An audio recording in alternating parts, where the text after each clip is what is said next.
إن الحمد لله نحمده ونستعينه ونستغفره ونعوذ بالله من شرور أنفسنا ومن سيئات أعمالنا من يهد الله فلا مضل له ومن يضلل فلا هادي له أشهد أن لا إله إلا الله وحده لا شريك له وأشهد أن محمدا عبده ورسوله أما بعد فإن خير الحديث كتاب الله وخير الهدي هدي محمد صلى الله عليه وسلم وشر الأمور محدثاتها وكل محدثة بدعة وكل بدعة ضلالة أما بعد فأعوذ بالله السميع العليم من الشيطان الرجيم من همزه ونفخه ونفثه بسم الله الرحمن الرحيم والذين جاهدوا فينا لنهدينهم سبلنا وإن الله لمع المحسنين رب اشرح لي صدري ويسر لي أمري واحلل عقدة من لساني يفقهوا قولي رب زدني علما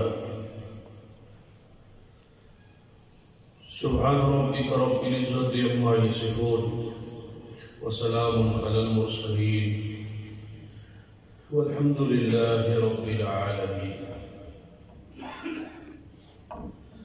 حضرات،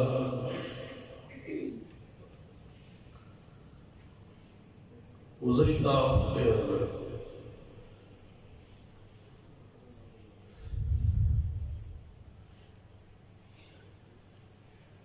اس بات کا تذکرہ شروع ہوا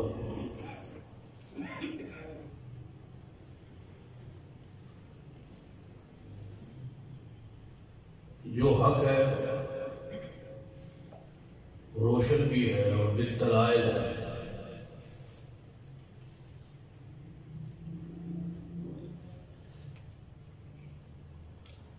بالکل حق نکھرا ہوا، واضح، صاف ہے.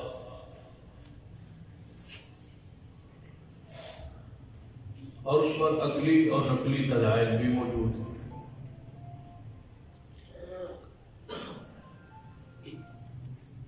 قرآنی دلائل، حدیثی دلائل،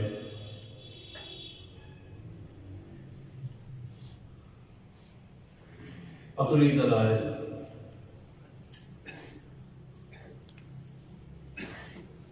جو دلائل اللہ نے بیان کی، جو محمد رسول اللہ صلی اللہ علیہ وسلم نے بیان کی،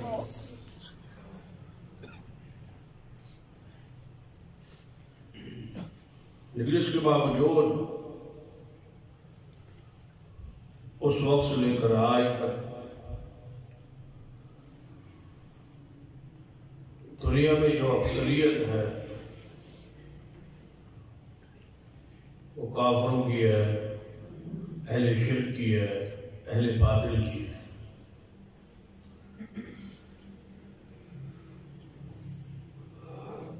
باطل کے پاس دلائل بھی نہیں ہے، اور جو شبہات ہیں، یعنی جو دلائل بیان کیے جاتے ہیں، وہ انسانوں نے خود بنائے ہیں. نہ ہی عقلی طور پر وہ فٹ ہے، نہ ہی منزل من اللہ دلائل ہے. ان کے سارے عقائد عقل کے بھی خلاف ہے، اور جو قرآن و سنت میں دلائل موجود ہے ان کے بھی خلاف ہے. اس کے باوجود اکثریت جو ہے وہ انہی دلائل پر قائم ہے اور باطل پر قائم ہے، شرک پر، بدعات پر، خرافات پر۔ اس کی وجوہات کیا؟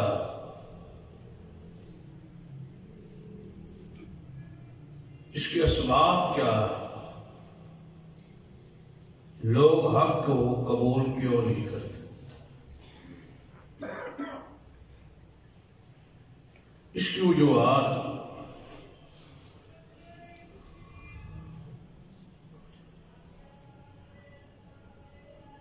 قرآن اور حدیث کی روشنی میں ان کا بیان ہم نے شروع کیا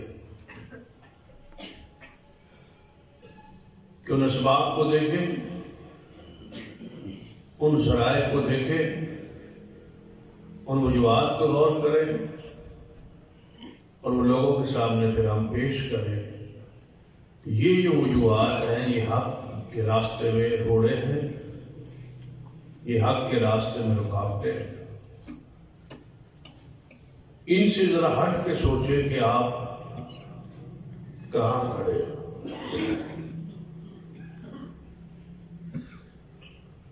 ان وجوہات جو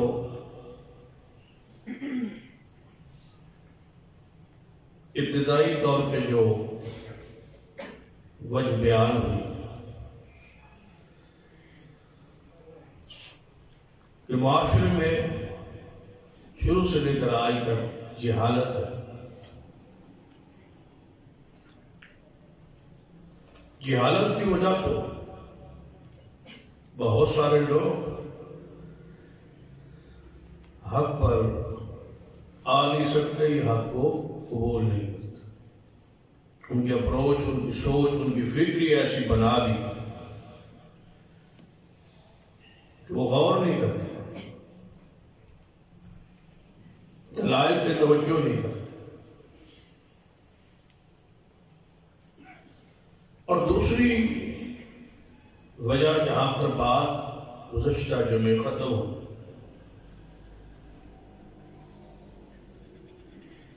کہ اکثریت ایسے لوگوں کی ہے جو حق کی تڑپ اور تلاش ہی نہیں رکھتے۔ جہاں پر وہ ہیں وہ سمجھتے ہیں کہ ہم حق پر ہیں، مطمئن ہیں،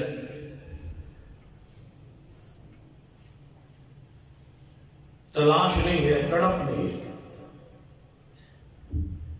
یہ فکر نہیں ہے کہ کہیں ہم غلطی پر نہ ہو۔ اور دنیاوی معاملات میں سارے بندے سیانے زمیندار، ایک بندہ مکان بنا رہے تو ایک جاننے والا کوئی انجینئر، کوئی سمجھدار انسان اس کے مکان کو دیکھتا ہے، جو اس کو مشورہ دیتا ہے کہ آپ جس طرح بنا رہے ہیں یہ غلطی پر ہے، یہاں یہ غلطی ہے، یہاں کمزوری ہے، یہاں غلطی ہے، یہاں کمزوری ہے، یہ دور کر لیں۔ اور کوئی یہ کام آسان نہیں ہے، اس پر خرچ کرنا ہے، آپ زندگی پر رہنا ہے،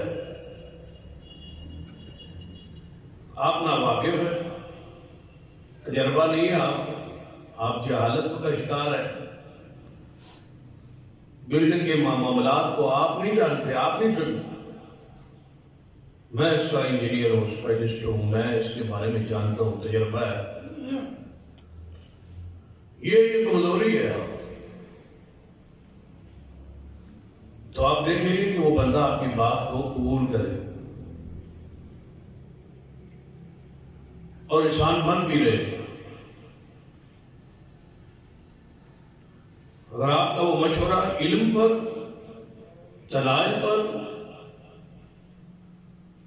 خیرخواہی پر مبنی ہوگا تو بندہ زندگی پر تمہارا انسان یاد رکھے گا کہ اس نے فلاں موقع پر فلاں نقصان سے مجھے بچایا، آگاہ کیا۔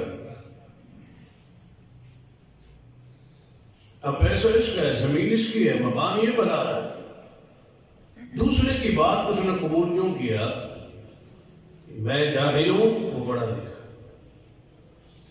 اس کا تجربہ ہے، میرا تجربہ نہیں۔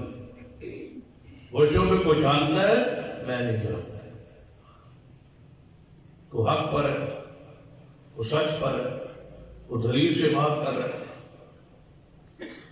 یعنی اعتماد ہے ہمارا اس انجینئر پر، اس شخص پر جس نے ہماری بنی بنائی بلڈنگ میں غلطیاں نکالی، ہم نے ان کو کور کیا، قبول کیا۔ یہ عقل مندی، یہ سیاڑا پن کہاں سے آ گئی؟ اس لیے کہ سارے دل و دماغی دنیا موجود ہے اور اس کی فکر ہے، اس نے نقصان کو شان و آگاہی کوئی کرے تو ساڑا محسن ہے۔ ایک ڈاکٹر ہے، آپ جائیں اس سے چیک کروائیں، وہ آپ کی مرض کی تشخیص کرے۔ آپ نے اپنی جہالت کو مان لیا اور ڈاکٹر کے مشورے کو، تجویز کو، تشخیص کو بھی مان لیا اور اس کے مطابق علاج شروع ہو گیا، اور آپ نے مان لیا کہ میں بیمار ہوں۔ اس لیے کہ پڑھا لکھا انسان، ایک ڈاکٹر جو اس شعبے سے متعلقہ ہے، اس نے نشاندہی کی ہے، تو ہم نے مان لیا کہ میں بیمار ہوں اور یہ بیماری مجھ میں ہے، جبکہ وہ مخفی ہے، پوشیدہ ہے، ہماری اپروچ سے باہر ہے۔ ٹیسٹ کروائے ہیں، وہاں سے بھی پتہ چلا ہے، ڈاکٹر نے بتایا، وہاں سے پتہ چلا ہے کہ ہم بیمار ہیں، اور اس دن ہماری شام کو کیفیت بدلی ہوتی کہ میں تو ٹھیک ٹھاک سمجھتا تھا اپنے آپ کو، لیکن آج پتہ چلا ہے میں تو بیمار ہوں، ٹیسٹ میں یہ آ گیا، یہ آ گیا، یہ آ گیا۔ تو ایمان کا بھی کوئی تو معیار ہوگا، اسلام کا بھی تو کوئی معیار ہوگا، وہاں پر بھی تو بیماری آ سکتی ہے، وہاں پر بھی تو کوئی نہیں آ سکتی ہے۔ کوئی ہے جو تمہاری رہنمائی کرے، جو تمہیں بتائے اور جس کی بات پہ تم یقین کرو۔ جو میرا نظریہ ہے، جو میرا عقیدہ ہے، جو میری فکر ہے، وہ درست نہیں ہے، میں آج تک بے فکر رہا، مجھے تو آج پتہ چلا میرے اندر شرک موجود ہے اور اس سے بڑی بیماری کوئی نہیں، میرے اندر بدعات موجود ہے اور اس سے بڑی نقصان دہ چیز کوئی، میں جس راہ پہ چل رہا ہوں یہ راہ ہی درست نہیں ہے، یہ راستہ تو عذاب کی طرف، گرفت کی طرف، جہنم کی طرف جا رہا ہے، اور میں اس پہ مطمئن بیٹھا ہوں کہ میں ٹھیک ہوں۔ کبھی سخت انسان کو لگے اور سوچے اور دیکھے اور محاسبہ کرے، لیکن یہ محاسبہ کیوں نہیں اکثریت کا؟ اس لیے کہ ایمان کی اور آخرت کی فکر نہیں۔ جو ہوگا وہ ہوگا، سو ہوگا اور دیکھی جائے، ہمیں یہ چیز کھا گئی کہ دیکھی جائے، قیامت آئے گی تو دیکھے جائے گا، دیکھے جائے گا، قیامت دیکھا گے تو پھر پتہ چلے۔ تو غور فرمائیے، حیرانگی اس بات پر ہے کہ ہر محلے میں، ہر گروہ کی مساجد موجود ہے، اور کبھی نہ کبھی اکٹھ بھی ہو جاتے، کسی خوشی میں، کسی غمی میں، کسی جنازے میں، ہر مسلک کے لوگ اکٹھے بھی ہو جاتے، اور دوسرے کی آواز کچھ نہ کچھ ان کے کانوں تک پہنچ بھی جاتی کہ ہم یہ کہہ رہے ہیں اور دوسرا گروہ یہ کہہ رہا ہے، وہ کہہ رہے ہیں کہ یہ بات درست نہیں ہے اور ہم کہہ رہے ہیں یہ درست ہے، ہم کہتے ہیں یہ توحید ہے، وہ کہتے ہیں یہ شرک ہے، ہم یہ کہتے ہیں ثواب ہے، وہ کہتے ہیں یہ کام مردود ہے اور بدعت ہے۔ وہ بھی نشان ہے، ان کے پاس مسجد ہے، ادارہ ہے، مدرسے ہے، علماء ہے، کہیں ہم غلطی پر نہ ہو یار، ہم کوئی جہالت کا شکار نہ ہو، ہم سے حق کبھی مخفی نہ رہ گیا ہو۔ اس مجال ہے تو بندہ سوچے، کبھی کبھار وہ آواز بھی سن لے، اور اب تو وہ ایک حدیث سنا کرتے تھے، پڑھا کرتے تھے، بیان کیا کرتے کہ سرور کائنات محمد رسول اللہ صلی اللہ علیہ وسلم نے ارشاد فرمایا کہ قیامت نہیں آئے گی جب تک ہر کچے اور پکے مکان جہاں تک دنیا ہے اور اس کے رہنے والے لوگ ہیں ان کے گھروں میں چار دیواری میں حق کی بات نہ پہنچے قیامت نہیں آئے.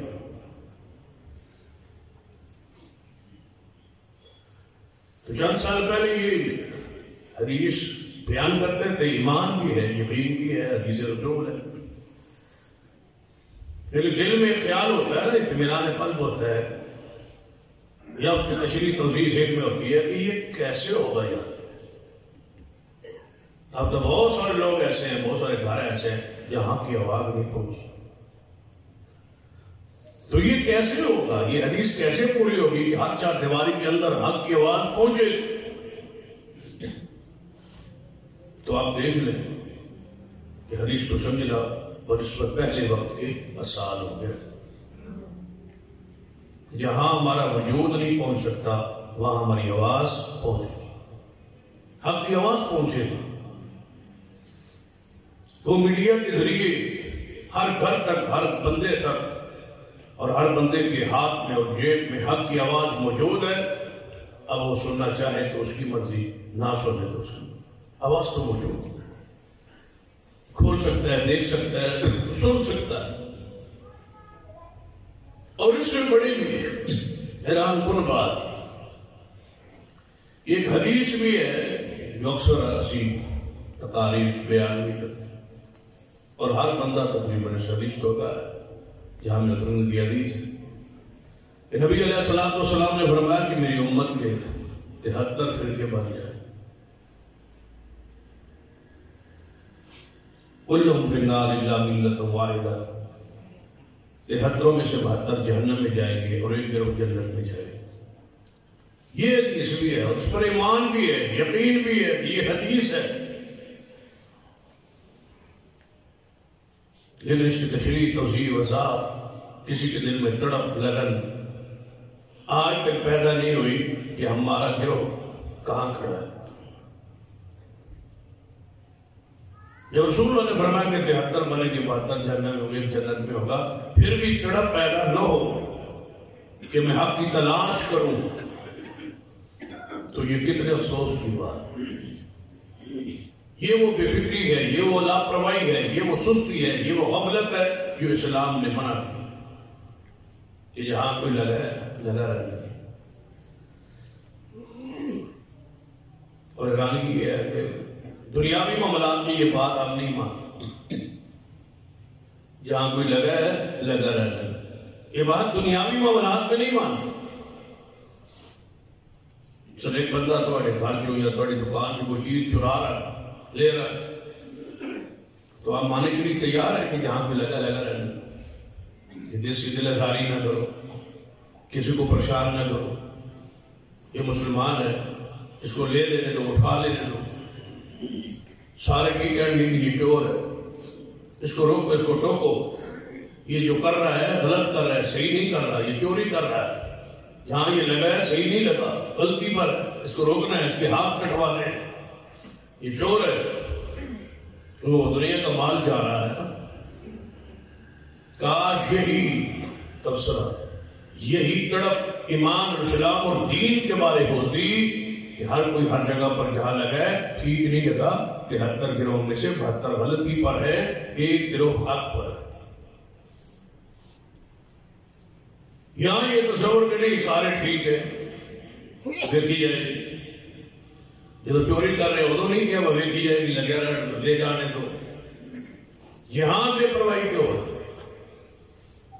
سب سے پہلے وہ تحریک دل و دماغ میں پیدا ہونا ضروری ہے کہ میں کہاں کھڑا ہوں. دنیا کے لحاظ سے میں ٹھیک ہوں، آخرت کے لحاظ سے میں غلطی پر تو نہیں ہوں. دنیا کے لحاظ سے غلطی ہو، ڈرائیونگ میں غلطی ہو، کھانے میں غلطی ہو، پینے میں غلطی ہو، کوئی چیز میں نقص ہو، کوئی کیڑا مکوڑا کھانے میں گر جائے، دوسرا بتاتا ہے یہ بھی کیڑا ہے، یہ نہ کھانا، یہ پانی نہ پینا، اس میں مچھر گر گیا ہے، فلاں چیز گر گئی ہے، فلاں چیز گر گئی ہے.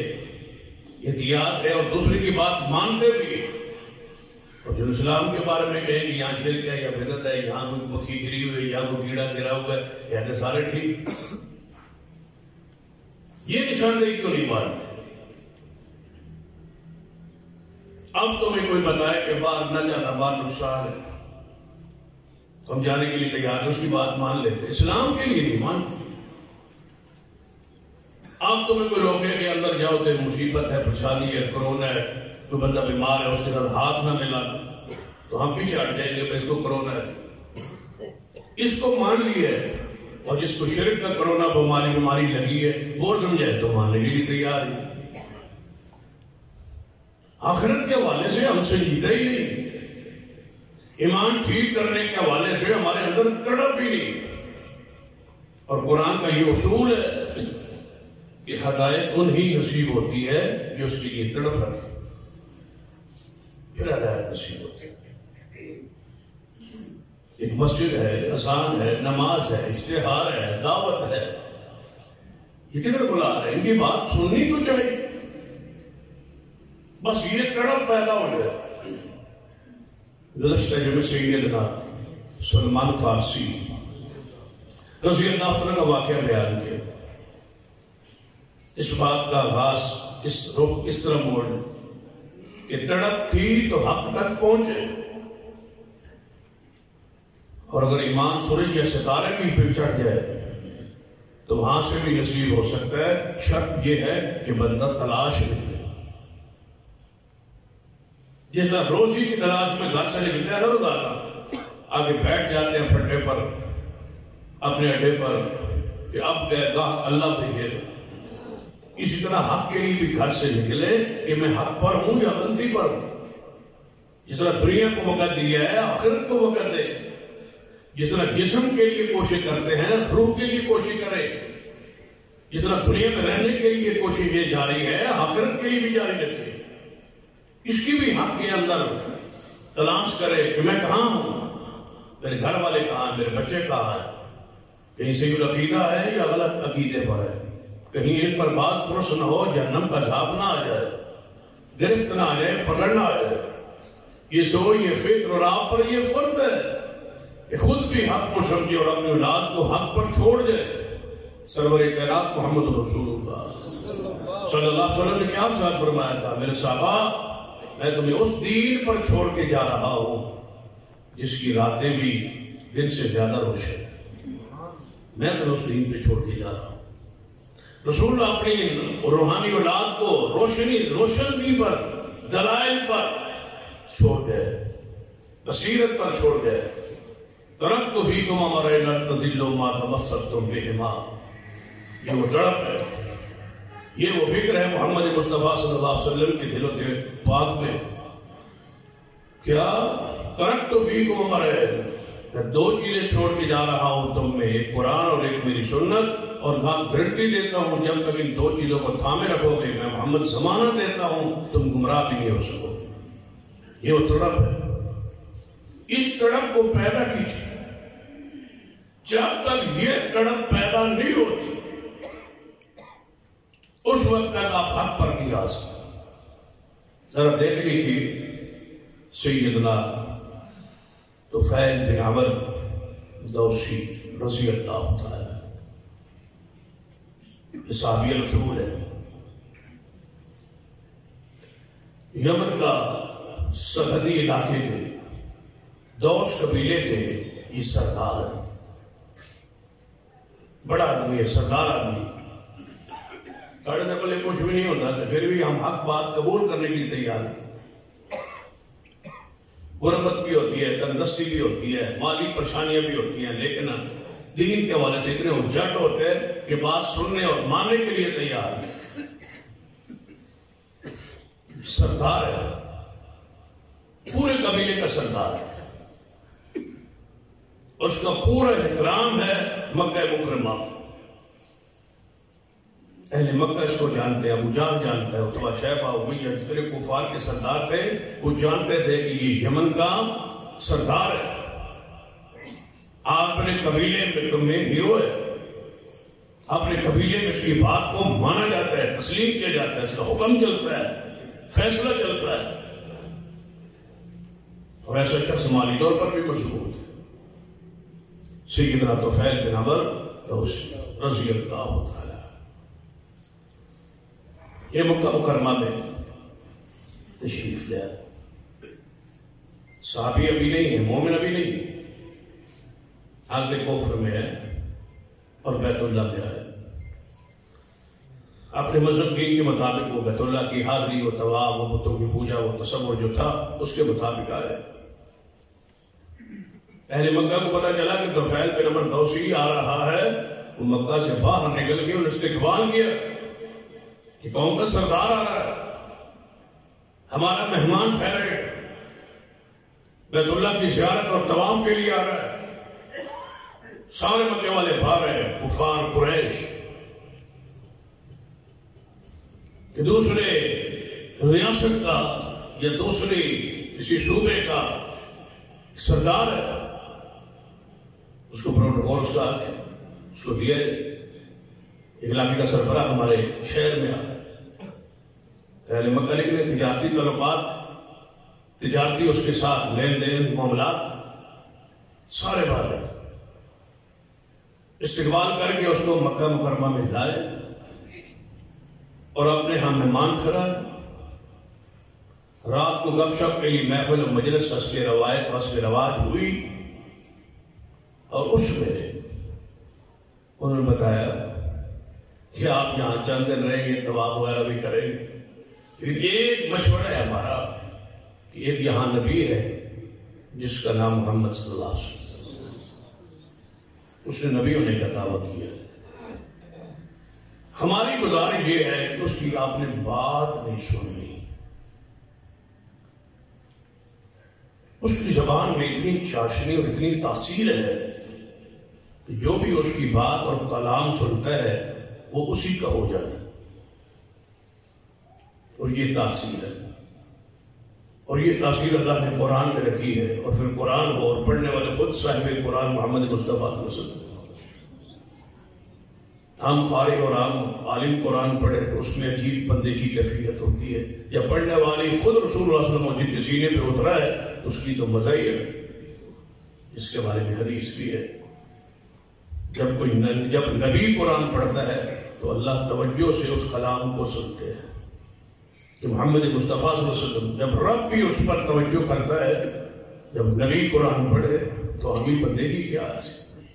یہ لذت تھی، یہ شرینی تھی، یہ قرآن کی تاثیر ہے.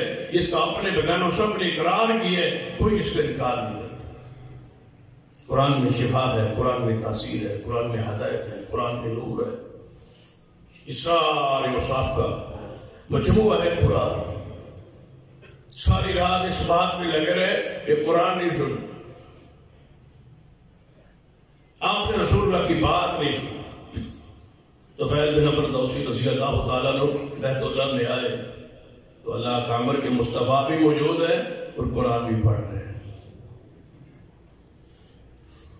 طفیل کی حالت کیفیت کیا ہے کہ کانوں میں انگلیاں نہیں، روئی ڈالی ہوئی.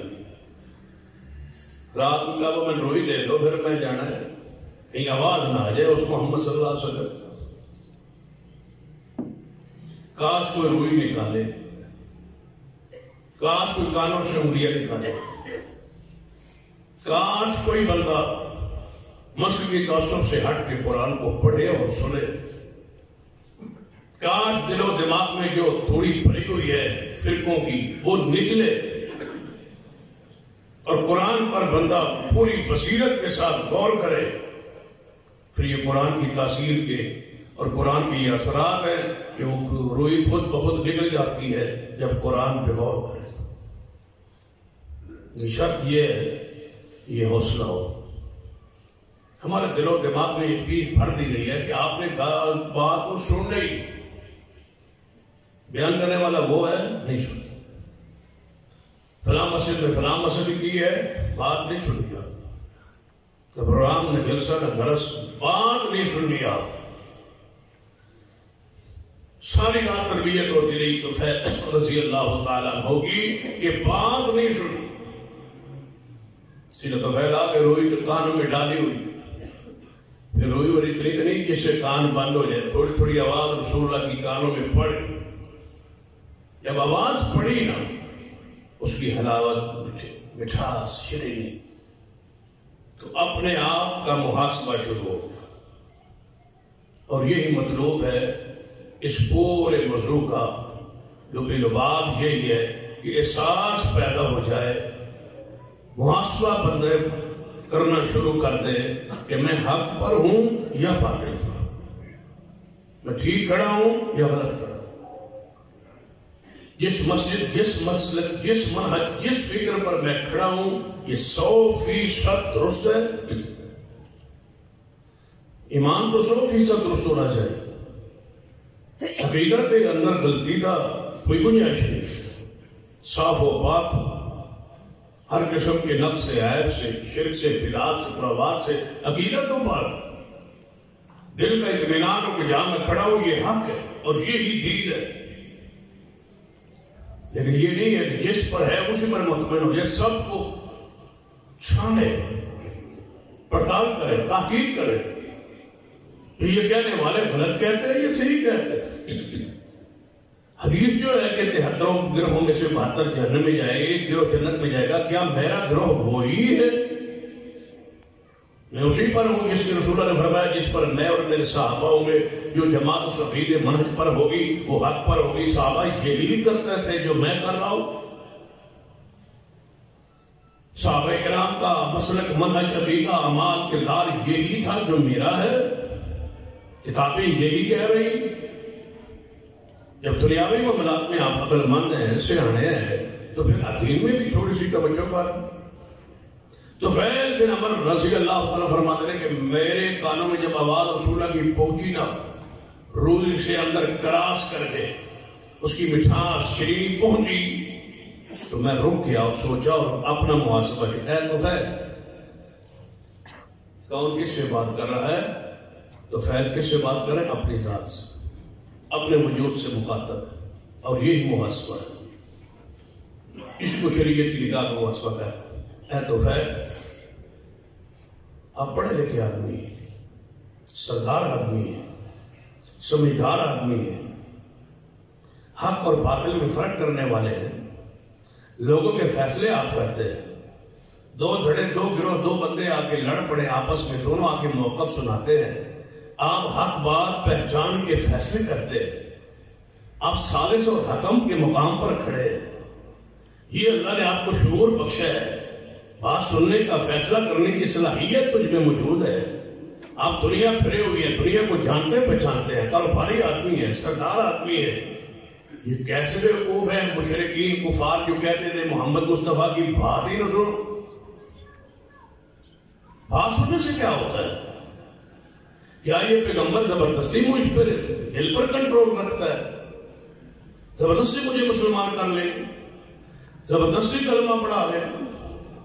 یہ تو کہتے ہیں اس کے ساتھی غریب ہیں، یہ تو کہتے ہیں کہ یہ کمزور ہے، یہ تو سارے کہہ رہے ہیں کہ ہم ان کو مارتے ہیں، تکلیفیں دیتے ہیں۔ یہ کافر کہتے تھے کہ اس محمد مصطفیٰ نے آ کے افراتفری نعوذ باللہ مچا دی، باپ کو بیٹے سے، بیٹے کو باپ سے، بھائی کو بھائی سے، میاں کو بیوی سے، بیوی کو میاں سے لڑا دیا، انتشار ڈال دیا۔ یہ سیاسی پوائنٹ تھا۔ اگر تم بھی مان گئے نا تو پھر آپ نے علاقے میں جا کے حکومت نہیں کر سکو گے، وہاں بھی افراتفری ہوگی، لوگ مخالفت میں اتر آئیں گے، لوگ احتجاج کریں گے، لوگ آپ کے مخالف ہو جائیں گے، آپ کا مذہب اور ہو جائے گا، لوگ آپ کو چھوڑ جائیں گے، لڑائی ہو جائے گی، انتشار ہو جائے گا۔ ہم اس کا شکار ہیں کہ یہ دین اپنے علاقے میں نہ لے جانا، پورا قبیلہ باقی ہو جائے گا۔ سرکاروں کو سب سے زیادہ خطرہ سیاست کا ہی ہوتا ہے۔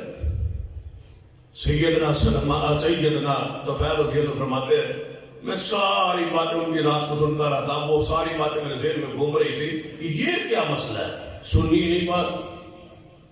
بس ہماری بھی گزارش یہ ہے اس مسئلے سے نکل آئے کہ سننی نہیں بات، این نکالنی سننی، گل سنو، قریب آؤ، بیٹھو، دلائل پوچھو، آپ کا حق ہے۔ جب اشتہارات چھپتے ہیں کہ یہ کنفرنس ہے، یہ پروگرام ہے، سب کو دعوت ہے، اس میں مسلم کی خاص دعوت نہیں ہوتی، سب مسلمانوں کو ہوتی ہے، سارے انسانوں کو ہوتی ہے، غیر مسلموں کو بھی ہوتی ہے، تو پھر ان کا حق نہیں ہے کہ اس دعوت پہ غور کریں، لبیک کہیں، آئیں اور بات سنیں اور پوچھنا آپ کا حق ہے۔ بیان جواب دینا ہم آپ پہ فرض ہے، مطمئن کرنا، دلائل دینا، میں نہیں کر سکوں گا، کوئی اور بزرگ کرے گا، وہ نہیں کر سکے، کوئی ان سے بڑا عالم کرے. یہ مطمئن کرنا تو ہمارا فرض ہے، حق ہے. دلائل پوچھنا یہ آپ پر ضروری. آنکھ خراب ہو ڈاکٹر کے پاس جاتے ہیں، کان خراب ہو چیک کرواتے ہیں، دل خراب ہو تو چیک کرواتے ہیں، ایمان خراب ہو تو وہی گھر پر بیٹھے تھوڑا سا چیک کروا، تحقیق کر لے، پوچھ لے. اس میں کیا رہ جائے؟ اپنے دوستوں کو، اپنی برادری کو، اپنے احباب کو، اپنے رشتہ داروں کو اس رنگ میں دعوت دیں کہ آپ سرچ کریں، آپ تحقیق کریں. آپ کہاں بیٹھے، کیا ہے آپ کا عقیدہ؟ صاحب اس طرح ہدایت تو نصیب نہیں ہو، اس طرح جان تو نہیں چھوٹی گئی، حالت 73 بڑھ گئے سن، پتہ نہیں پھر کیڑا ٹھیک سی سن، نہیں پتہ چلے سیدھے آ گئے. یہ بہانہ تو نہیں چلے گا کہ مجھ میں علم نہیں تھا، مجھ میں جہالت تھی. جہالت عذر تو نہیں ہوگا، یا تو قیامت والے عذر قبول ہونا جہالت کا کہ میں نے پتا نہیں سی، پھر تو کوئی پہنچیا نہیں سی، میں نے سمجھ نہیں سی آئی. لوگ کہتے سن لیکن میں بس کہتے ہیں کوئی اللہ ہے، میں جانتا پہچانتا نہیں. یہ جہالت عذر کے طور پہ قبول ہوتی تو پھر آپ کی گنجائش تھی کہ آپ جہالت میں رہتے. دوستو یہ قبول نہیں ہوگی. جب قبول نہیں ہے تو پھر پوچھیں. طفیل بن عمرو دوسی رضی اللہ فرماتے ہیں میں نے پھر اپنے وجود پہ کنٹرول کیا تے روئی کرنا کٹ. رسول اللہ صلی اللہ علیہ وسلم کی بات سنتا تو ہونا، پھر میں جب روئی باہر نکالی نا، یہ وہ تڑپ، یہ وہ احساس، یہ ہے وہ وَالَّذِينَ جَاهَدُوا فِينَا لَنَهْدِيَنَّهُمْ سُبُلَنَا. یہ بندہ ساڑھے راہ دی مشکلات برداشت کرے اور اس کی طرف کے لیے نکلے، لَنَهْدِيَنَّهُمْ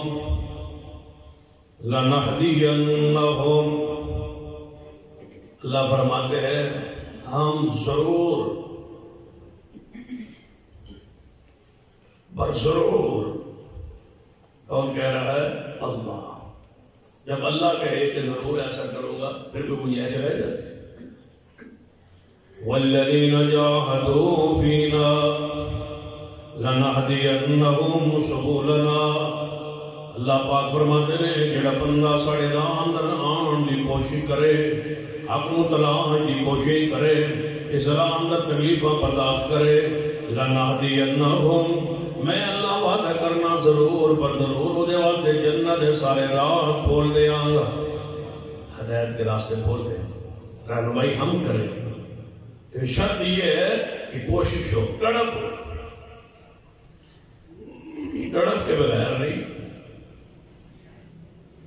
موسیٰ علیہ السلام کو بھی رات کی سردیوں میں کوئی دور پہ اور اس درخت کے قریب جانا پڑنا تھا، آگ لینے گئے تھے، تڑپ تھی، خواہش تھی، چاہت تھی، کوئی دور پہ جاتے تھے.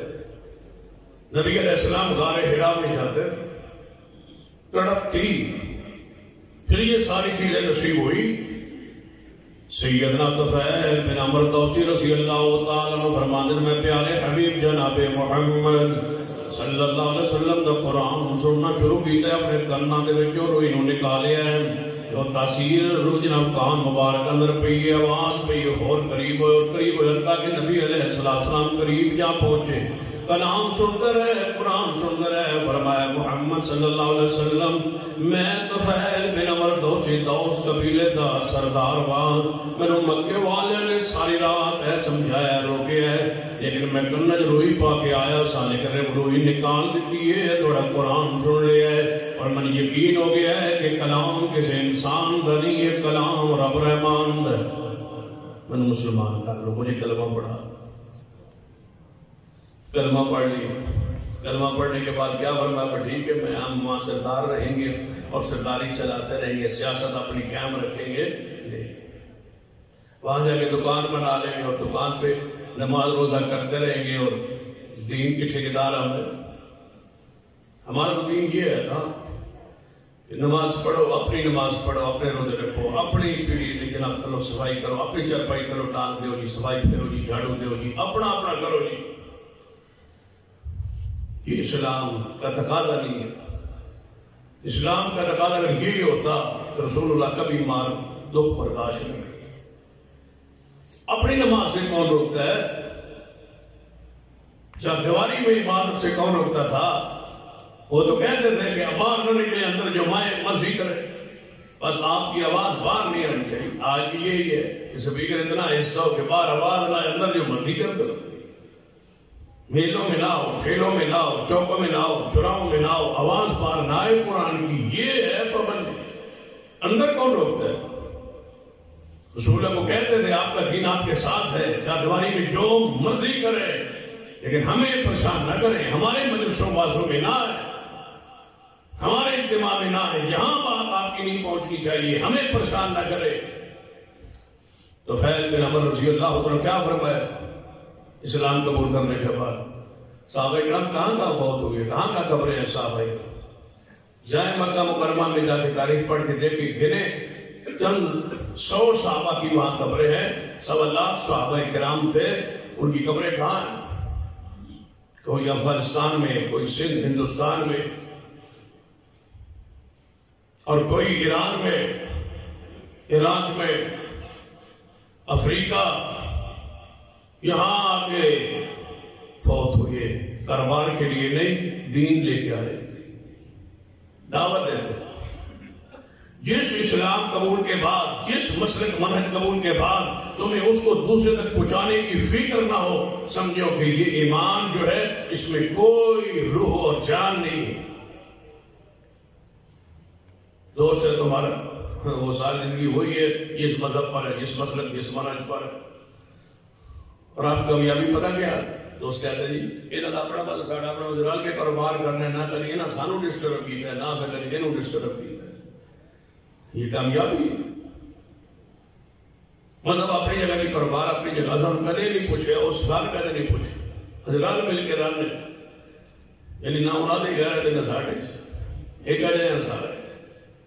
بھئی تڑپ نہیں ہے آپ میں اس کو مسلمان کرنے کی، اس کو تو موحد کرنے کی، اس کو توحید پہ لانے کی، ایسی دوستی کا فائدہ کیا ہے؟ دوستی میں تڑپ ہو کہ بندہ شرک پر ہے، تمہارا دوست، تمہارا پارٹنر، تمہارا کاروباری بندہ آگ میں گر رہا ہو تو بچاؤ گے نہیں؟ یہ کہو کہ بس آڑی تو آڑی دوست ہے اپنی جگہ، تم ہم یہ تمہاری کھائی بھی گئے، کوئی مسئلہ ہے، اس کو بچاؤ گے نہ آگے بڑھو گے؟ یار یہ نقصان ہے، تو کیا جو جہنم کی طرف جا رہا ہے اس کو بچانا آپ کی ذمہ داری نہیں؟ جو شرک پر لگا ہوا ہے، آپ کو پتہ نہیں ہے کہ شرک کے بعد جنت حرام ہوگی، کہ مر گیا تو یہ جہنم ہی ہوگا؟ یہ دوستی ہے، یہ وفا ہے کہ قیامت والے وہ جہنم میں جائے اور تم جنت میں جاؤ، یہ وفا ہے دوست کے ساتھ۔ یہ تڑپ پیدا کرنا فرض ہے آپ پر۔ صلۃ الفعل کیا فرماتے ہیں؟ فرمایا یا رسول اللہ صلی اللہ علیہ وسلم میری قوم میں میری بات مانی جاتی ہے، میرے احترام ہے میری قوم میں، میں جا کے واز کروں گا، نصیحت کروں گا، لیکن ایسی تو میرے لیے دعا کر دے، میں وہاں جاؤں تو لوگ مجھے جھٹلائے نہ، اللہ میرے لیے کوئی نشانی بنا دے۔ صلۃ الفعل بن عمر دوسی رضی اللہ تعالیٰ پہنچے اپنی قوم اندر، کلمہ پڑھ کے مسلمان ہو کے اہل مکہ کو بتلا گئے کہ تمہاری رات کی ساری مجلس بیکار گئی ہے، میں نے محمد مصطفیٰ کا کلمہ پڑھ لی ہے اور تسلیم کر لی ہے کہ محمد مصطفیٰ اللہ کے سچے رسول ہیں، اور حق کو، دین کو، توحید کو میں نے قبول کر لیا، اعلان کر کے گئے۔ اور کافر پریشان تھے کہ اس کا دین، محمد مصطفیٰ کا دین تو باہر نکل رہا ہے مکے سے، ہم نے کہا تھا یہ محدود رہے گا، یہی ختم ہو جائیں گے، یہ تو پھیل رہے ہیں دنیا میں۔ نبی علیہ السلام کا دین دور دور تک یہ پہنچ رہا ہے۔ صلۃ الفعل بن عمر دوسی رضی اللہ عنہ اپنے علاقے میں پہنچے، جب صاحب نے پہنچی تو رب سے دعا کیا کروائی تھی محبوب سے کہ اللہ میرے لیے کوئی نشانی بنا دے، تو اللہ تعالیٰ نے اس کے چہرے کو ایسا چمکا دیا جیسے لالٹین چمکتا ہے، روشن ہوتا ہے، تارا روشن ہوتا ہے، ایسا چہرہ روشن تھا۔ تو یاد ہو نا آج 2 بار واپس آیا تو نور چڑھے، اے نور چڑھے راستے، چہرہ روشن، جس طرح تارا چمکتا ہے، چراغ چمکتا ہے، ایسا چمک رہا تھا چہرہ. قوم بے وقوف تھی، جاہل تھی، کہنے لگے وہ اس کیڑی بیماری شروع ہو. مسلمان ہوئے نا تو کچھ نہ کچھ تو ہونا سی. سیدھا طفیل کہنے لگے یا اللہ میں نے تو نشانی مانگی تھی، یہ تو نشانی الٹ پڑ گئی. اللہ نے چہرے سے چمک ہٹا کے ان کی لاٹھی میں چمک پیدا کی. جب لاٹھی ہاتھ میں لیتے تو یہ تارے کی طرح چمکتی تھی اور لوگ پکارتے تھے کہ یہ ایک سچے دین پر ہے. نشانی رب نے بخشی طفیل کو. اور جب غزوہ خندق کے بعد مدینے میں آئے محبوب سے دوبارہ ملاقات کے لیے تو 80 بندے لائے جو سب کلمہ پڑھ کے مصطفیٰ کے صحابی بنے. چند سالوں یہ کردار ہے اس دعوت کا، یہ اس تڑپ کا. والذین جاہدوا فینا، جو ہمارے راستے میں کوشش کرے. کوشش کے بغیر ایمان، اسلام، توحید نہیں نصیب ہوتی. سماعت ازدی رضی اللہ عنہ پڑھ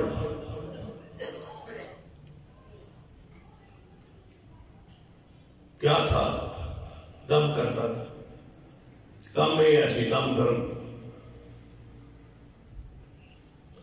کسی کو جادو ہوتا، سیب ہوتا، دم جھاڑ کرتا تھا. دم جھاڑ میں مشہور تھا. اور مکے میں ایسے بات ہے کسی نہ کسی کو دم جھاڑ کرنے والوں سے لوگ رابطہ کرو، رابطہ ہو. اس کو پتا چلا اپنے علاقے میں کہ ایک نبی ہے محمد صلی اللہ علیہ وسلم جسے نبی ہونے کا اعلان کیا ہے، لیکن اہل مکہ کہتے ہیں کہ وہ جادوگر ہے، نعوذ باللہ وہ شاعر ہیں، ان پر جادو کے اثرات. تب یہ باتیں کرتے ہیں نہیں. سماعت وہاں سے چلا کہ میں اس محمد صلی اللہ علیہ وسلم کو دم کروں گا، چلو میرے دم سے کسی کا فائدہ ہو جائے، اس کو شفا ہو جائے، مجھے بھی اس کا اجر ملے گا. سماعت ازدی علاج کرنے رسول اللہ کے پاس پہنچے. نبی علیہ السلام کی خدمت میں حاضر ہو کہنے لگا محمد صلی اللہ علیہ وسلم مجھے مکے والوں نے بتایا.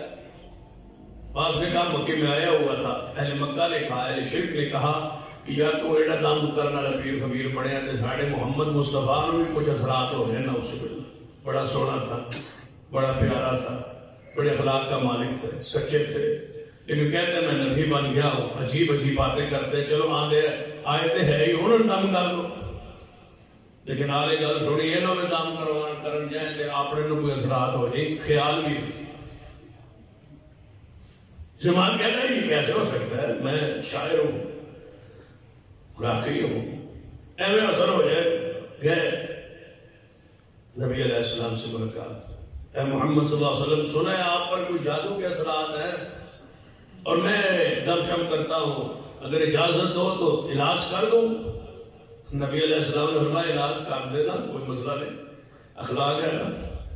ہمیں ہمارا ماحول ہوتا تو کہتا میں تم کہ تو آئے علاج کر، پہلے میں کرنا تیرا علاج. رسول اللہ علیہ وسلم کا اخلاق ہے تڑا پہلا کہ لوگ ہدایت پہ آئے. اسی دم بھی کروا کے جادوگروں کو دم کروا کے عیسائیوں کو یہودیوں کو دم کروا کے بھی مجال اسلام کی ان کو دعوت ہے. بہت سارے لوگ ہیں یہاں کوئی شہر میں کوئی گیل والا کے قریب کوئی عیسائی دم کرتا ہے، لوگ جاتے ہیں، مسلمان جاتے ہیں عیسائیوں سے دم کروا. اسلام گھر رکھ کے ہوتے دم جا کے یہودیوں کافروں کو کراؤ، کافروں کو دم کرانا ذوق شوق لگا ہوئے دوڑے ہوئے. ایک مطلب اپنا ہی سی کہنے لگے وہ ویسے ہے عیسائی لیکن نیک پڑا ہے. پہلی بار سنے عیسائی بھی نیک ہوتے ہیں. عیسائی ہے جی بندہ بڑا چنگا ہے، سمجھ نیک بھی ہے، چنگا بھی ہے، شریف بھی ہے، پیر بھی ہے. اس مسلمان کا پیر کافر ہوگا، وہ مسلمان کتنے اس کا ایمان عروج پہ ہوگا. اللہ نے تمہیں اسلام کے ذریعے فقیہت بخشی، تم نے اپنے اسلام کی بھی توہین کروائی ہے، غیر مسلموں کے پاس نہ ایمان کا خیال ہے نہ مذہب کا خیال ہے. بس صحت ملنی چاہیے، بھائی شراب پی کے ملے، بھائی حرام کھا کے ملے. نبی علیہ السلام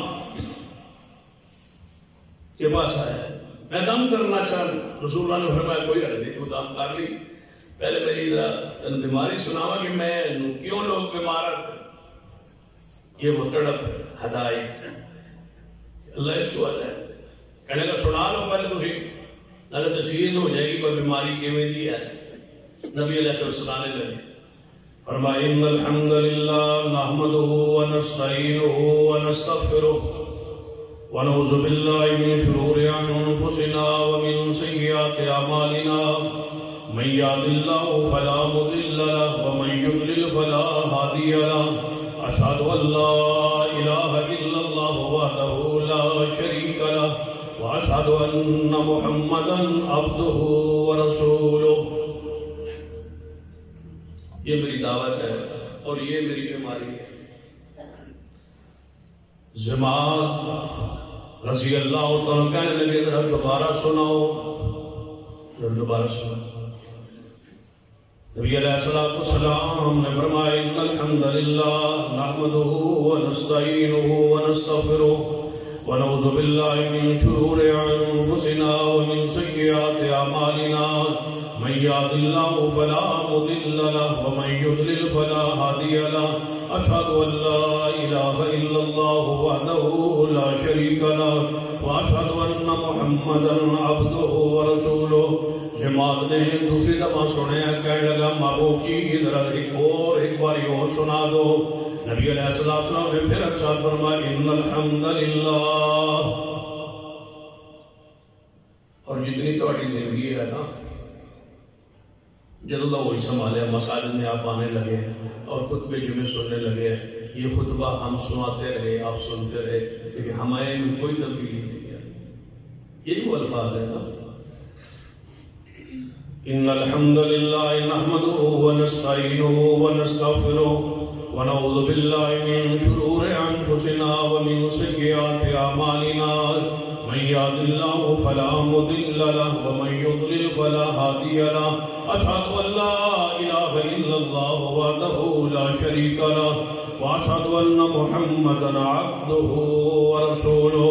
یہ الفاظ نبی علیہ السلام تیسری مرتبہ دہرائے، جماعت تصدیق بول کے کہنے لگے محمد صلی اللہ علیہ وسلم میں نجومیوں کا کلام سنا، میں جادوگروں کو دیکھا، میں شاعروں کا کلام سنا، اللہ کی قسم یہ انسانوں کا کلام ہے ہی نہیں۔ یہ کلمہ پڑھا، کلمہ پڑھ لیا، تڑپ ہدایت کی، کیونکہ نہ کہہ دے آپ رہنے دے میں پڑھتا ہوں، میں علاج کرتا ہوں، نہیں۔ اگر یہ بات ٹھیک ہے تو پھر مان لینی چاہیے، اگر رسول اللہ کی دعوت ٹھیک ہے تو سننی چاہیے۔ اگر دعوت ٹھیک ہے، ہم جو کہہ رہے ہیں کہ آپ غلطی پر ہیں، ہم جو کہتے ہیں سارے فرقوں میں شرک موجود ہے، بدعت موجود ہے، تو ہماری تحقیق نہیں ہونی چاہیے اس جملے کی۔ ہم ممبر پہ کہہ رہے ہیں، سٹیج پہ کہہ رہے ہیں، مسجد میں کہہ رہے ہیں، وضو پہ کہہ رہے ہیں، جمعے کے خطبے میں کہہ رہے ہیں، ہمیں کون سے شوق ہے جھوٹ بولنے کا؟ ہم کیوں کہہ رہے ہیں؟ اسی طرح میں تو کہہ رہے ہیں بھائی آپ کے عقیدے میں شرک ہے، اعمال میں بدعت ہے، ہمارا یہ دعویٰ ہے، اس کی تحقیق کریں کہ غلطی پر تو نہیں ہے آپ کان اسی طرح سن کے نکل جائیں وہ ٹھیک ہے جمعہ پڑھا ہے، بھائی سنا ہے تو اس پہ غور کریں، دعویٰ کی ہے اس پہ توجہ کریں، ہم نے تشخیص کی ہے، تعین کی ہے کہ آپ بیمار ہیں، علاج کروائیں۔ اور یہ ایسی بیماری ہے کینسر کی طرح، شرک جو کسی کو چھوڑتا نہیں ہے، نہ دنیا میں نہ آخرت میں۔ جس طرح جو نا کینسر کا کوئی علاج نہیں ہے، یا کسی مرض کہتے ہو یہ مرض لا علاج ہے، یاد رکھنا شرک میں مر گئے تو یہ لا علاج ہے، رحمت اور مغفرت کا کوئی ذریعہ آپ کے لیے کارگر ثابت نہیں ہوگا، جہنم میں ہمیشہ رہنا پڑے۔ اس لیے اپنے آپ کو شرک سے بچا لے، تڑپ پیدا کرے کہ میں کہاں کھڑا ہوں، تب ہدایت ملتی ہے۔ والذین جاہدوا فینا، سیدنا ابو ذر غفاری رضی اللہ تعالی، کیسے ہدایت نصیب ہوئی؟ غفاری، ابو ذر غفاری، یہ غفار قبیلہ ہے. ہمارے یہاں نام مشہور ہے ابو ذر غفاری. غفاری نہیں ہے، یہ غفاری. سیدنا ابو ذر غفاری رضی اللہ تعالی اپنے مدینہ سے قریب بستی میں رہتے. رسول اللہ قائم مکہ میں جہاں سنا کہ مکہ میں ایک نبی آیا ہے محمد صلی اللہ علیہ وسلم جو کہتا ہے میں نبی ہوں، تو انہوں نے کہا تحقیق ہونی چاہیے. اگر وہ سچے ہیں تو ماننی چاہیے، اگر سچے نہیں ہیں تو پھر تحقیق تو ہو. اپنے بھائی کو بلایا، ابو ذر غفاری، جاؤ میں کاروبار معاملات سنبھالتا ہوں، تم مکہ میں جاؤ، وہاں ایک نبی آیا اس کو مل کے آؤ، اگر سچا ہو تو ہم کہیں جہنم میں نہ چلے جائیں. یہ وہ تڑپ ہے. ہم بار بار کہہ رہے ہیں خطبات میں، مساجد میں، دروس میں، بھئی آپ غلطی پر ہیں. اسی غلط ہو سکے، اسی غلط ہو سکے. تھوڑا پیو دادا ہے، یہ پیو دادا تھوڑا امام غزالی ہے. کون تھا وہ پڑھا لکھا تمہارا پیو دادا؟ کون تھا وہ؟ پہلے یہ تو بتایا نا باپ دادا تھا کیا؟ یہ ساڑھا پیو دادا غلط ہو سکے تو تھوڑا پیو دادا کوئی محدث تھا؟ کس مقام پہ وہ علمی حیثیت میں کس مقام پر تھے؟ جیسے تم ہو سمو بکم، ویسے وہ بھی تھے. وہ بھی سنے سنائے مسلمان تھے، تم بھی سنے سنائے مسلمان ہو. وہ بھی ان پڑھ تھے اور آپ کی دین کے لحاظ سے ان پڑھ ہو. پیش تو ایسے کرتے ہو جیسے آپ کا دادا جو ہے بہت پڑھا لکھا محدث تھا. بندہ بات کرے. یہاں تو نہیں کہتے ڈاکٹروں کو پتہ بدلا کہ میں نے کینسر ہے، میرے پیو دادا نے کوئی نہیں. یہاں کینسر لگ سکتی ہے، یہاں نہیں لگ سکتی. عقل والا بندہ بات کرتا ہے. دین میں نہیں بے وقوفی کہ میرا پیو دادا اس مدد دے لگ گئے. تیرا پیو دادا زمیندار کرتا ہے، تو کاروبار کرنا، پیو دا کاروبار بدل دیتا ہے، دین نہیں بدل سکتا. تیرا باپ اور کام کرتا تھا، تو اور کام کرتا ہے. کاروبار میں باپ کو صحیح نہیں سمجھا یا سمجھا یہ زیادہ نفع مند ہے. دین میں پیو دادا بل وجدنا علیہ آبانا، سا پیو دادا نو نہیں پائے. یہ سیدنا ابو ذر غفاری ہیں، پورے قبیلے کے ایک حیثیت ہے. بھائی کو بھیجا، جاؤ مکہ مکرمہ میں محمد مصطفیٰ کو دیکھ کے. بھائی گیا، ادھر دا ماحول میں کیا جیڑا ملے انہوں نے کہا بھائی محمد مصطفیٰ انہوں نے ملی، جیڑا ملتا ہی مکہ والے مارتے ہیں. ویسے محمد مصطفیٰ سچا ہے، پیارا ہے، سچ بولتا ہے. وہ واپس آ گئے بارو بارو. بھائی کو کہتے ہیں بھائی ان کا تو نام لے تو وہاں تو لوگ بڑے مخالف ہیں، سارا مکہ ہی ان کا مخالف ہے. ویسے کہتے ہیں کہ بندہ سچا ہے، خوبصورت ہے، صحیح کہتا ہے، جو کہتا ہے سچی بات کرتا ہے، کبھی انہیں جھوٹ نہیں بولا، لیکن لوگ انہیں مخالف پڑے. کئی بندے ہوتے ہیں نا میرے تو جی سارے رہتے. کئی مولوی ہوتے ہیں میں جمعہ پڑھانا مشہور، سارے فرقے آ جاتے میرے پیچھے. بھری ہوتی مسجد، بڑی ہوتی ہے مسجد، سارے مسالے کے لوگ ہوتے ہیں، گھر کے کوئی بھی ناراض نہیں. مطلب ہے تو یہ ہو جا بندہ ہے آلو جو حسن دی فیٹ، اور میرے کوئی ناراض نہیں. ناراض کوئی تابو جب وہ بھی بات کرے، جب کہ میں آپ بھی ٹھیک ہے، آپ بھی ٹھیک ہے، آپ بھی ٹھیک ہے، سب کو جوڑو نہ توڑو، تو پھر یہی ہوگا. جب آپ کہیں گے یہ حق ہے، یہ باطل ہے، یہ سچ ہے، یہ جھوٹ ہے، یہ شرک ہے، یہ توحید ہے، یہ سنت ہے، یہ بدعت ہے، لازمی بات لڑائی ہو. رسول اللہ صلی اللہ علیہ وسلم سے بڑا اخلاق والا کون تھا؟ ابو ذر غفاری کے بھائی واپس آئے. سیدنا ابو ذر رضی اللہ عنہ فرمانے لگے آپ پھر بیٹھے، آپ پوری تحقیق کر کے نہیں آئے، میں جاتا ہوں. سیدنا ابو ذر غفاری رضی اللہ عنہ مکہ مکرمہ اندر پہنچے. باپ بھائی کے بتانے دی روشنی اندر پوری طرح امانت دیانت نال بیت اللہ اندر پہنچے، اور بجائے کسی بندے کو پوچھنے کے خاموشی کے ساتھ بیت اللہ میں تو لوگ آتے جاتے تھے، کفار بھی آتے تھے، اہل شرک بھی آتے تھے، اہل بدعت سارے آتے تھے.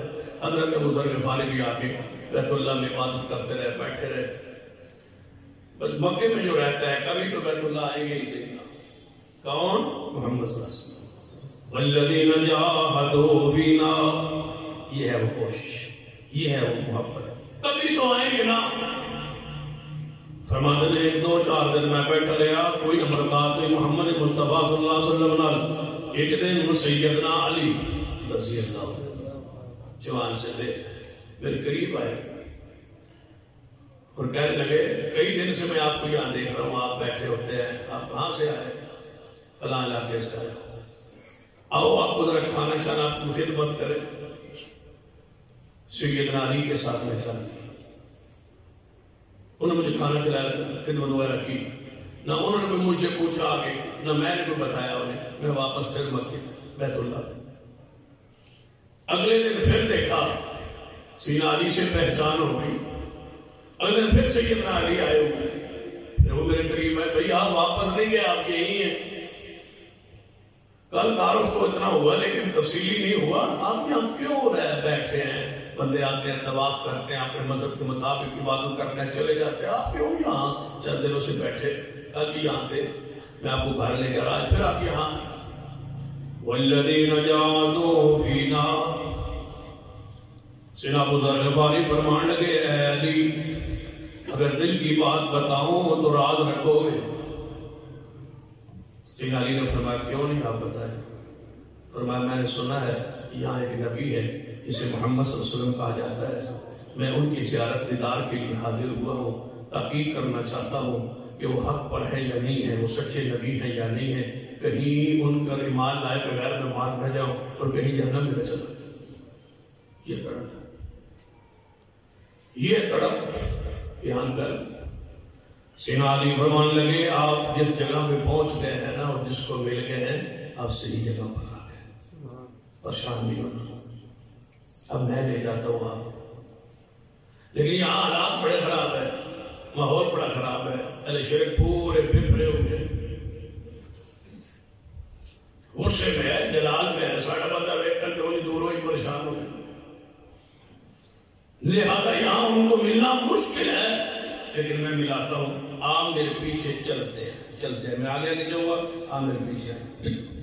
جب کوئی خطرناک بندہ مجھے ملے گا جو تیرے لیے خطرہ ہو تو میں تھوڑا سا ہٹ کے دیوار کے ساتھ جوتے ٹھیک کرنے کے معنی بیٹھ جاؤں گا اور آپ نے آگے چلتا رہنا ہے، رکنا نہیں ہے، پوچھنا نہیں ہے مجھے۔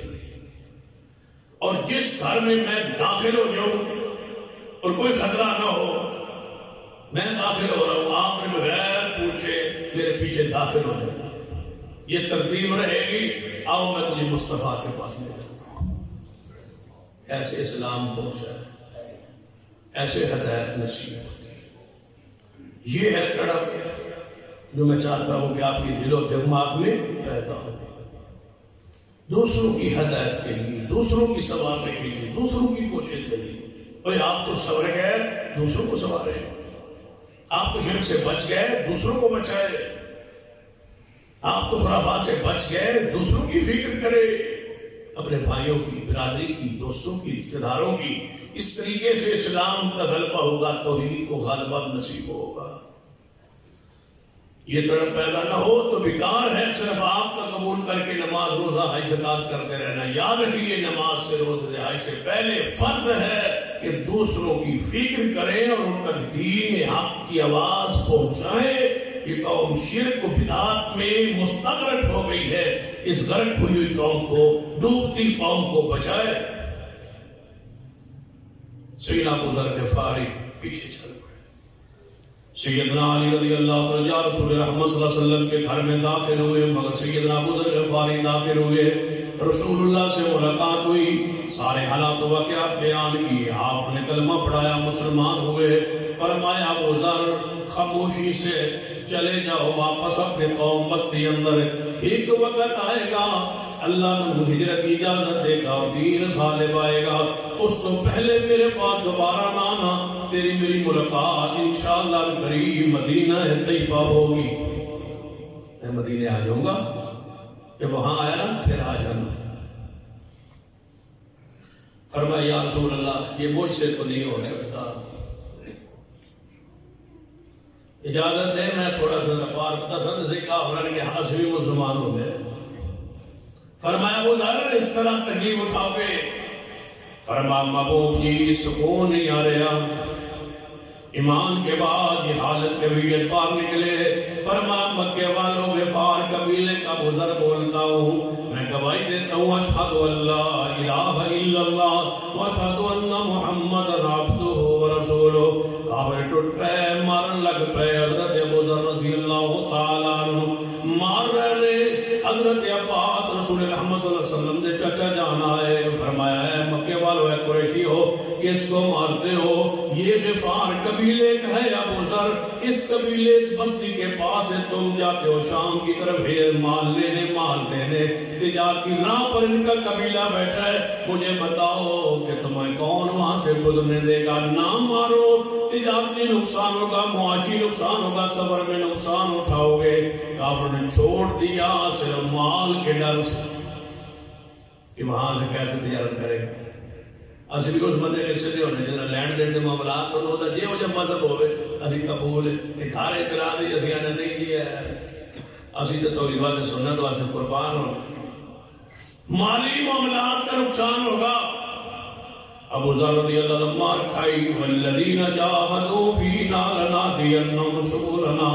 واپس آئے اپنی قوم اندر سب تو پہلے گھوڑے تو اترے سیدھا ماں کے پاس گئے اسی دے پھر واپس سفر تو آگئی کہاں سے سفر شروع کیا مکہ سے کہاں پہنچے مدینہ کے قریب بستی ہے دو تین دن ریسٹ کرنا چاہیے نا اسی شام کو آگئی رات میں درس ہوئے جلس ہوئے کسی آندے نہیں میں جی لاہور گیا سا تو پیدل گیا یا تو بس پہ تھا نا یہ کار پہ گیا ہوگا تھکا ہوا ہے مرا ہوا ہے کوئی پرواہ نہیں ہے اس کو کہ درس ہے جلس ہے یہ سنتے رہتے چھوڑو ابو ذر غفاری اترے اتنا سفر کر گئے سیدھا ماں کے پاس اے ماں محمد سچا تھا ہاں بھی مان لے ماں نے اسلام قبول کیا بھائی کے سامنے اسلام پیش کیا اس نے قبول کیا پھر پوری بستی میں اعلان کیا پورے غفار قبیلہ اکٹھا ہو گیا کہنے لگے لوگوں میں سردار ہوں تمہارا بڑا ہوں تمہارا میں محمد مصطفیٰ کو دیکھ کے آیا ہوں اللہ کی قسم محمد سچا نبی ہے مان لو جان لو کہ محمد مصطفیٰ صلی اللہ علیہ وسلم پر ایمان لے آؤ کچھ لوگ ایمان لے آئے کچھ لوگوں نے کہا ہے ابو ذر تسی جدا سے رہے ہو کہ القریب وہ مدینے آن گے یہ پیغمبر نے خبر دیتی ہے جس دن یہ خبر پوری ہو گئی اجے تک سانوں کو شبہات نے جس دن یہ خبر پوری ہو گئی اسی سمجھاں گے تیرا نبی سچا نبی ہے پھر اسی ایمان لے آوان گے کچھ رک گئے کچھ ایمان لے آئے محبوب چند ماہ بعد ہجرت کر کے مدینہ طیبہ اندر پہنچے کہ نبی علیہ السلام نے پیغام بھیجا ابو ذر آپ آنا چاہتے ہو تو آ جاؤ ابو ذر نے اعلان کیا میرے برادری کے لوگوں سنو تسی روز آندے سنو جس دن تمہارے نبی کی بات پوری ہو گئی ہمارا نبی سچا ہے ہمارا نبی نات کے وہی ہے والنجم اذا ہوا ما ضل صاحبکم وما غوا وما ينطق عن الهوى ان هو الا وحی یوحی وہ وہی تو بغیر تو بولتے نہیں میرے پیغمبر میرا نبی میرا مرشد مدینہ پاک پہنچ گئے لہذا اب آؤ چلے غفار قبیلہ کہنے لگے اسی سارے مان لے آنے ابو ذر کے ساتھ چلتے ہیں مدینہ سارا قبیلہ چل نکلا جس دن پوری بستی خالی ہو گئی پورا پنڈ خالی ہو گیا والذین جاہدوا فینا لنہدینہم سبلنا پورا پنڈ خالی ہو گیا ہے حتیٰ کہ کہنے لگے یار جنہیں جانور پیچھے کی کرن گے جنہیں جناب بکریاں رکھیا نے بھیڑاں رکھیا نے مال رکھیا اونٹ رکھے نے ایک مگر کی کرن گے لہذا انہوں بھی نال لے کے چلیے مدینہ پاک اندر پورا مال بھی آگے آگے لالے حیوان بھی آگے آگے انسان بھی نہ کوئی مرد رہا نہ کوئی عورت رہی نہ کوئی بچہ رہا نہ کوئی بوڑھا رہا نہ کوئی بیمار رہا نہ کوئی صحت مند رہا جانوروں سمیت پورے کے پورے مدینے کی طرف چل دیے مدینہ پاک کے قریب آئے ابو ذر غفاری فرمانے لگے ہاں یہاں جب کچھ بندے رک جائیں یہاں رک جائیں مال مویشی کو روکے میں اور چند بندے مدینہ جاتے رسول اللہ سے ملتے ہیں پھر مال کا کوئی انتظام کر کے کوئی جگہ کوئی باڑا بنا کے پھر سارے مدینے داخل ہوئیں گے جب رسول اللہ کے پاس پہنچے آپ نے فرمایا ہے ابو ذر آپ آئے ہو قبیلہ ساتھ لائے ہو فرما محبوب انسان تو کیا ہم تو اپنے حیوان بھی لے کے آ گئے ہم تو اپنے جانور بھی لے کے آ گئے فرمایا انہیں ادھر آنے کی ضرورت نہیں میں محمد خود چل کے جاتا ہوں آپ کے قبیلے کو ملنے کے لیے والذین جاہدوا فینا لَنَهْدِيَنَّهُمْ سُبُلَنَا۔ رسول رحمت صلی اللہ علیہ وسلم بات تشریف لے آئے، غفار قبیلے سے مخاطب ہوئے، غفار قبیلے نے ملاقات ہوئی، دیدار کیا، زیارت دی، آپ نے کلمہ پڑھایا، صحابہ کرام بنے۔ رسول اللہ نے خطبہ ارشاد فرمایا سارے آ گئے ہو؟ جی ہاں یا رسول اللہ سارے آ گئے۔ فرمایا ابو ذر اعلان سن لے، قیامت کا دن ہوگا، سارے قبیلے تقسیم ہوں گے، سارے قبیلے تقسیم ہوں گے، سارے قبائل تقسیم ہوں گے، کچھ جنت میں کچھ جہنم میں۔ وہ امیہ والے بنو امیہ ہوں، وہ بنو قریش والے ہوں، وہ جناب بنو قلب والے ہوں، وہ بنو قینقاع والے ہوں، یا دوسرے قبائل ہوں، سارے تقسیم ہوں گے، کچھ جنت میں کچھ جہنم میں۔ ابو ذر غفاری جس طرح آج تیرا قبیلہ جانوروں سمیت سارا مدینے آیا ہے، تیرا قبیلہ تقسیم نہیں ہوگا، سارے کا سارا جنت میں جائے، کوئی شخص تمہارے قبیلے کا جہنم میں پھر نہیں جائے گا۔ وَالَّذِينَ جَاهَدُوا فِينَا لَنَهْدِيَنَّهُمْ سُبُلَنَا۔ اللہ فرماتا ہے تم کوشش کرو، نکلو ہدایت کی تلاش میں، ہم نے پورے قبیلے کو جنت کا وارث بنا دیا۔ اور یہ قبیلہ ختم نہیں ہو گیا، آج بھی موجود ہے، اور اس قبیلے تقسیم نہیں ہو رہے انشاءاللہ۔ عرب میں یہ قبیلہ آج بھی موجود ہے اور یہ تقسیم نہیں ہوگا، سارے کا سارا جنت میں جائے گا، اور یہ قبیلہ سارے کا سارا عرب میں موجود ہے، اور عقید بیان الحدیث ہے، اس میں تقسیم نہیں ہونا۔ یہ ہے وَالَّذِينَ جَاهَدُوا فِينَا، ہدایت کی تڑپ جب تک نہ ہو اللہ ہدایت نہیں دیتا، تڑپ پیدا کیجیے۔ باقی گفتگو یہی سے آئندہ خود پہ شروع ہوگی۔ اقول قولی ھذا واستغفر اللہ لی ولکم سائر المسلمین۔